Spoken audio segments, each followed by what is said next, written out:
नमस्कार दोस्तों, स्वागत है आपका हमारे चैनल राज कोचिंग ओनली पर। आज हम चक्रवृद्धि ब्याज से संबंधित क्वेश्चन दिए हुए हैं, उनको हम हल कर रहे हैं। तो चलिए स्टेप बाय स्टेप समझते हैं। क्वेश्चन है 10,000 रुपये की राशि 10% वार्षिक चक्रवृद्धि ब्याज की दर से 2 वर्ष में कितनी होगी। सबसे पहले इसको हम साधारण विधि से ज्ञात करेंगे, उसके बाद सूत्र लगाएंगे। तो चलिए शुरू करते हैं। देखिए इसका मूलधन कितना है, इसका मूलधन यानी प्रिंसिपल अमाउंट कितना है 10,000 रुपया। यहाँ लिख दिए 10,000 रुपया, ठीक ना। उसके बाद रेट ऑफ इंटरेस्ट यानी दर, इसको हम आर से सूचित करते हैं, कितना है 10%, ठीक है। उसके बाद है समय, इसको हम टाइम से सूचित कर टी से सूचित करते हैं। समय कितना है 2 वर्ष। चक्रवृद्धि ब्याज ज्ञात करना है, चक्रवृद्धि ब्याज, इसको हम बोलते हैं CI, ठीक ना। CI मतलब ये कंपाउंड इंटरेस्ट। देखिए ये सब तो हम जान गए। उसके बाद क्या करेंगे, साधारण विधि से ज्ञात करें तो सबसे पहले वर्ष का ब्याज, ठीक है।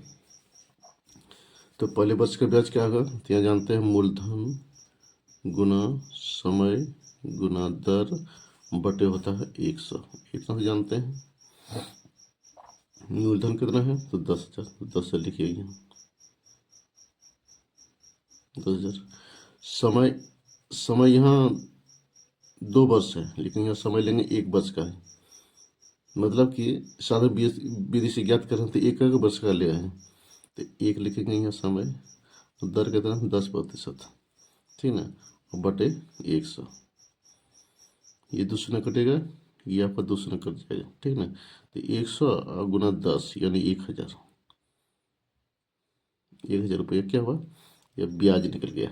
तो पहले वर्ष का अंत में कुल मिश्रधन कितना होगा, पहले वर्ष के अंत में मिश्रधन यानी अमाउंट, मिश्रधन इसको ए से कहते हैं, अमाउंट कितना हो जाएगा। मूलधन कितना था 10,000, 10,000 पर ही इसको इंटरेस्ट कितना मिला है 1,000 रुपये मिला है इंटरेस्ट। तो कुल कितना हो गया, ये 11,000 हो गया, 11,000 रुपया हो गया, ठीक है। अब देखिए 11,000 रुपये हो गया। अब दूसरी वर्ष का, अब लिखेंगे दूसरे वर्ष का ब्याज, दूसरी वर्ष का ब्याज उसी तरह लगेंगे साधारण विधि से ही। ब्याज बराबर क्या होता है, मूलधन गुने समय गुने दर और बटे यहाँ 100, ठीक है। और देखिए दूसरी वर्ष में इसका मूलधन क्या बना है तो 11,000 रुपये, यहाँ लिखेंगे 11,000 रुपये, 11,000 रुपये गुना हो जाएगा समय 1 वर्ष, और दर कितना वही 10% रहेगा, और बटे में लिख देंगे यहाँ 100, ये 2 शून्य कटेगा और ये 2 शून्य कटा दिया आप, यहाँ बच गया 11 और 1 शून्य यहाँ 1 शून्य यानी 1100 रुपये, 1100 रुपये। तो दूसरी वर्ष के अंत में मिश्रधन या अमाउंट कितना हो जाएगा, ये आपका मतलब पहले दूसरे वर्ष का तो ब्याज कितना था 11,000 रुपये था, तो 11,000 पे लिखेंगे। अब 11,000 का ही 10% को ब्याज मिला है, तो एक तरह कितना 1100 रुपया, 1100 रुपया। तो कितना हो गया 11,000 प्लस 1100 रुपया।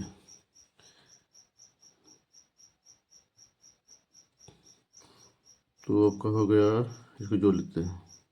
देखिए 11,000 प्लस 1100, 001, 00112, यानी 12,100, 12,100 रुपया। इसको मिश्रधन है, मतलब सूद और ब्याज मिलके, मूलधन और मिश्रधन, सॉरी, मूलधन और ब्याज मिलके 12,100 रुपया इसको पैसा बन रहा है।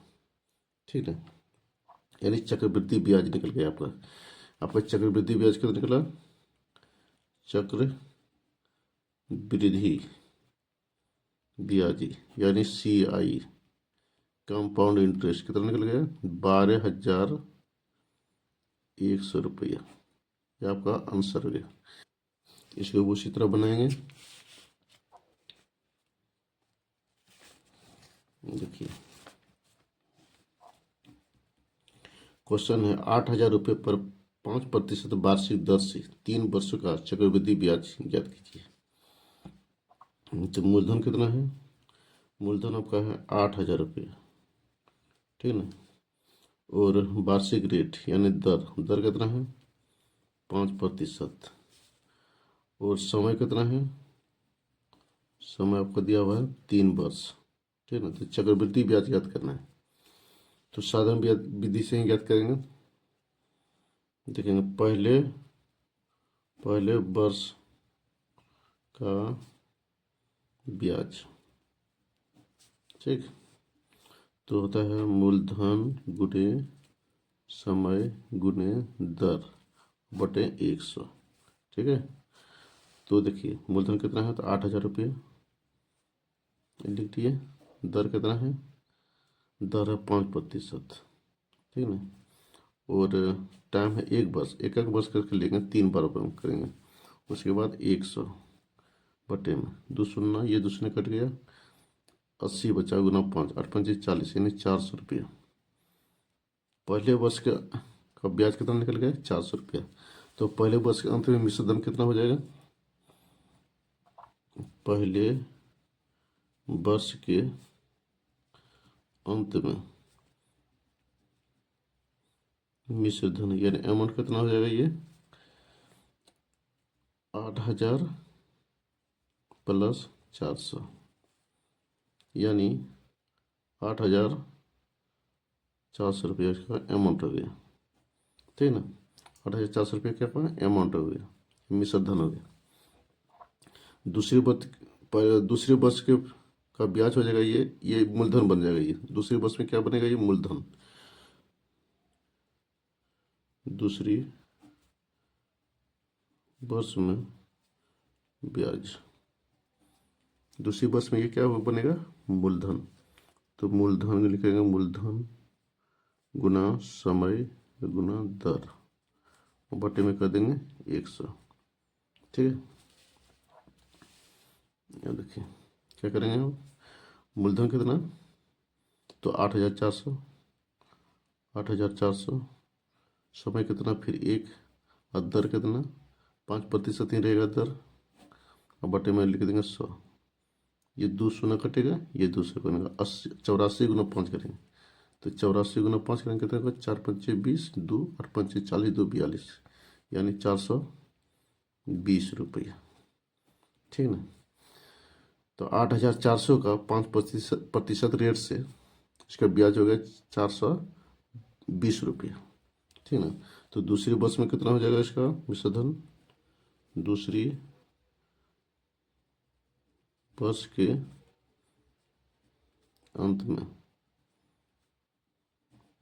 मिश्रधन कितना हो जाएगा, यानी अमाउंट कितना हो जाएगा, तो 8,400 प्लस 420, 420 यानी 8,820 20 रुपया। क्या निकल गया? ये आपका हो गया मिश्र धन यानी चक्रवृद्धि ब्याज हो गया दूसरी बस में। अब 3 बस का हमको ज्ञात करना है, एक बस बाकी है। अब ये तीसरी बस लिखेंगे, तीसरी बस के ब्याज, तीसरी बस का ब्याज। तो क्या मूलधन गुने समय गुने दर बटे 100। ठीक है, देखिए मूलधन तीसरी बस में ये मिश्रधन जो बना है, तो तीसरी बस में ये मूलधन बनेगा। तो मूलधन के क्या बनेंगे? 8,820। 8,820 समय कितना? वो तो एक ही रहेगा, दर कितना? 5% बटे में लिख देंगे 100।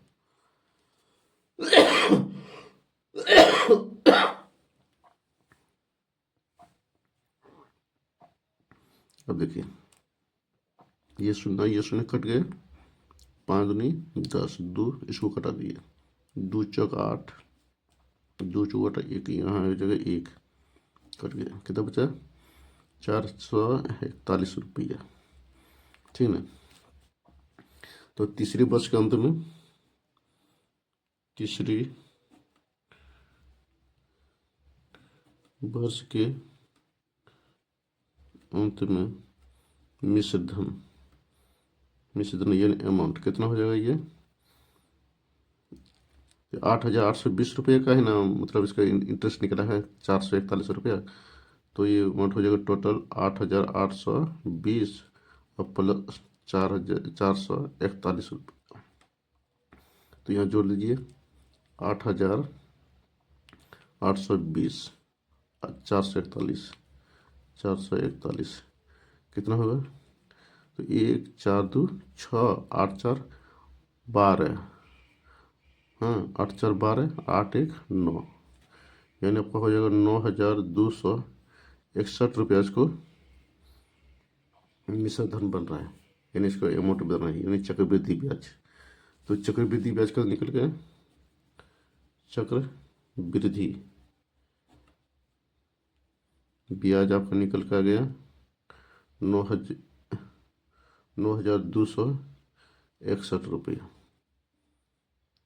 ठीक, तो यह वीडियो आपको अच्छी लगे तो एक लाइक कमेंट और चैनल को भी सब्सक्राइब जरूर कर दीजिएगा। धन्यवाद।